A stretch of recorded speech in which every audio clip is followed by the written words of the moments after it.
পিসমার্ট ক্লাসরুমে সকলকেই স্বাগত। আজকে আমি বাংলা তদ্ধিত প্রত্যয় নিয়ে আলোচনা করব। মাত্র কয়েকটি সূত্রের মাধ্যমে আমরা কি করে সহজে বের করতে পারবো সেই তথ্যটি আজকে জানাবো। আর পূর্বের ভিডিওগুলিতে যেগুলি কৃত প্রত্যয়, সংস্কৃত এবং সংস্কৃত তদ্ধিত প্রত্যয় নিয়ে আলোচনা করেছি, যারা দেখতে পারেননি তারা অবশ্যই সেই ভিডিওগুলি দেখে নেবে। বাংলা তদ্ধিত প্রত্যয় সহজে আমরা বলবো নামপদ, অর্থাৎ নামপদের সঙ্গে প্রত্যয় যোগ করে যে নতুন শব্দ সৃষ্টি হবে সেটি হলো বাংলা তদ্ধিত। অর্থাৎ মূল শব্দ তার সঙ্গে প্রত্যয় যোগ হবে, সেখান থেকে আমরা তদ্ধিত প্রত্যয় বের করতে পারবো। একটি উদাহরণ দিলে আমরা বুঝতে পারবো। যদি বলি কাদা, এই কাদা পদের মূল পদ হচ্ছে কাঁধ, তা কাঁধ যোগ আ, এখানে হচ্ছে আ হচ্ছে প্রত্যয় কাদা। আবার তেলা, মূল পদ হচ্ছে তেল, তা তেল যোগ আ তেলা। আরেকটি অন্যরকম শব্দ রয়েছে। যদি আমি বলি চোরাই, তাহলে এর মূল পদ কোনটি? চোর, তার সঙ্গে যোগ হচ্ছে আই, তা চোর যোগ আই চোরাই, এখানে আই হলো প্রত্যয়। আবার পোস্টাই, এই পোস্টাই শব্দের মূল শব্দ হচ্ছে পুষ্টি, পুষ্টির সঙ্গে আই যোগ করে পোস্টাই হচ্ছে বাংলা তদ্ধিত প্রত্যয়। এরপরে রয়েছে আরেকটি শব্দ বলছি রূপালি, তা রূপা সঙ্গে আলি যোগ হচ্ছে, এই আলিটা হলো প্রত্যয়। মাথাল, মাথার সঙ্গে আল যোগ হচ্ছে, এই আলটা প্রত্যয়, সুতরাং মাথাল হচ্ছে একটা তদ্ধিত প্রত্যয়ান্ত শব্দ। আবার যদি বলি লাঠিয়াল, লাঠিয়ালের মূল পদ কি? লাঠি, তার মানে যে কোনো শব্দের মূল পদ, নাম পদ, সেটা আমাকে খুঁজে বের করতে হবে, তারপর প্রত্যয় যোগ করে বাংলা তদ্ধিতান্ত প্রত্যয় যুক্ত শব্দ তৈরি হবে। যদি বলি লাঠিয়াল, তাহলে লাঠির সঙ্গে আল যোগ হয়ে লাঠিয়াল হচ্ছে, লাঠিয়াল থেকে তৈরি হচ্ছে লেঠেল। এরপরে আরেকটি শব্দ বলছি। যদি বলছি পূজারি, তাহলে পূজা মূল পদ হচ্ছে পূজা, এর সঙ্গে আড়ি যোগ হচ্ছে, এই আড়িটা হচ্ছে প্রত্যয়, তাহলে পূজারি, পূজারি হচ্ছে বাংলা তদ্ধিতান্ত যুক্ত শব্দ। এরপরে যদি বলি ভাড়ার, তাহলে ভাড়ারের মূল পদ কোনটা? ভার, ভার যোগ আর, এই আরটা হলো প্রত্যয়, অর্থাৎ আড়ি এবং আর, এটি হচ্ছে বাংলা তদ্ধিত প্রত্যয়। এরপরে আরেকটি শব্দ বলছি।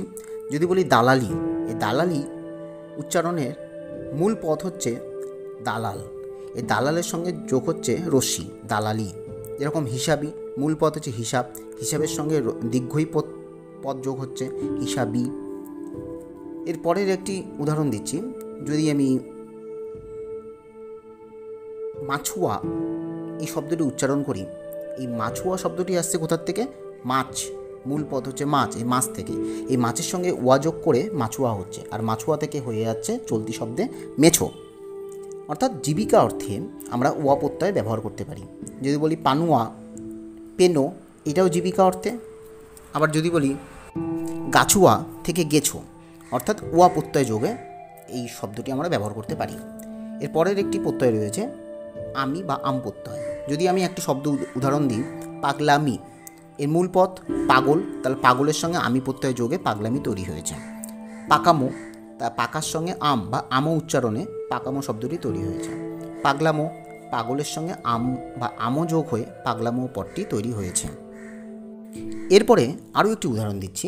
যদি একটি শব্দ বলি শীতল, এই শীতলের মূল পদ হচ্ছে শীত, এই শীত শব্দের সঙ্গে বা শীত পদের সঙ্গে ল প্রত্যয় যোগ হয়ে শীতল পদটি তৈরি হয়েছে। রসালো, রস যোগ আলো।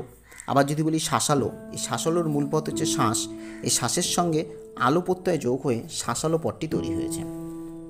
এরপরে আরেকটি উদাহরণ দিচ্ছি। যদি বলি মিথ্যুক, তাহলে মিথ্যুক এর পদটির মূল পদ কোনটা? মিথ্যা, মিথ্যা থেকে আসছে মিথ্যুক, তাহলে মিথ্যার সঙ্গে উক প্রত্যয় যোগ হচ্ছে, মিথ্যুক তৈরি হচ্ছে। পেটুকের সঙ্গে পেট শব্দটি সঙ্গে উক প্রত্যয় যোগ হয়ে পেটুক শব্দটি তৈরি হচ্ছে। এরপরে আরেকটি উদাহরণ দিচ্ছি। যদি বলি গাড়োয়ান, ওয়ান উচ্চারণ হচ্ছে কি? ওয়ান, এই ওয়ানটা হচ্ছে প্রত্যয়। এই গাড়োয়ানের মূল পদ হচ্ছে গাড়ি, গাড়ি যোগ ওয়ান। বাড়িওয়ালা, এই বাড়িওয়ালা শব্দের মূল পদ কোনটি? বাড়ি, আর এখানে উচ্চারণে হচ্ছে ওয়ালা, এই ওয়ালাটাই হলো প্রত্যয়, তার মানে বাড়ির সঙ্গে ওয়ালা প্রত্যয় যোগে বাড়িওয়ালা এই তদ্ধিতান্ত প্রত্যয়যুক্ত শব্দ তৈরি হচ্ছে।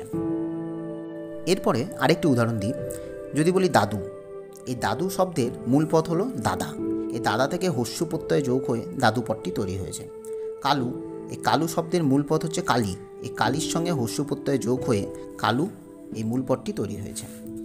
এবার যদি আরেকটি উদাহরণ দিই, মেঘলা, মেঘের সঙ্গে লা, মানে মেঘলার মূল পদ হচ্ছে মেঘ, এই মেঘ শব্দের সঙ্গে লা প্রত্যয় যোগে মেঘলা তদ্ধিতান্ত প্রত্যয় যুক্ত হয়েছে। এছাড়া একলা, পাতলা এরকম বহু শব্দই বাংলা তদ্ধিতান্ত প্রত্যয়ের মধ্যে পড়ছে। এরপরে আরেকটি উদাহরণ দিই, যদি বলি বোমারু, এই বোমারু শব্দের মূল পদ হচ্ছে বোমা। এই বোমার সঙ্গে আরু প্রত্যয় যোগ হয়ে বোমারু পদটি তৈরি হয়েছে, অর্থাৎ আরু হচ্ছে এখানে বাংলার তদ্ধিতান্ত প্রত্যয়। এরকমই হতে পারে দিশারু, দিশারু, বোমারু সবগুলি হচ্ছে আরু প্রত্যয়ের অন্তর্গত। এরপরে আরেকটি শব্দ রয়েছে ঝগড়াটিয়া, অর্থাৎ মূল পদ হচ্ছে ঝগড়া, তার সঙ্গে যোগ হচ্ছে টিয়া। এই টিয়াটা হচ্ছে তদ্ধিত প্রত্যয়, বাংলা তদ্ধিত প্রত্যয়, সুতরাং ঝগড়াটিয়া হচ্ছে বাংলা তদ্ধিত প্রত্যয়যুক্ত শব্দ। আবার হতে পারে হিংসুটিয়া, হিংসা যোগ টিয়া, হিংসুটিয়া থেকে হিংসুটে, ভাড়াটিয়া থেকে ভাড়াটে, এরকম প্রচুর শব্দই বাংলা তদ্ধিত প্রত্যয়ের অন্তর্গত।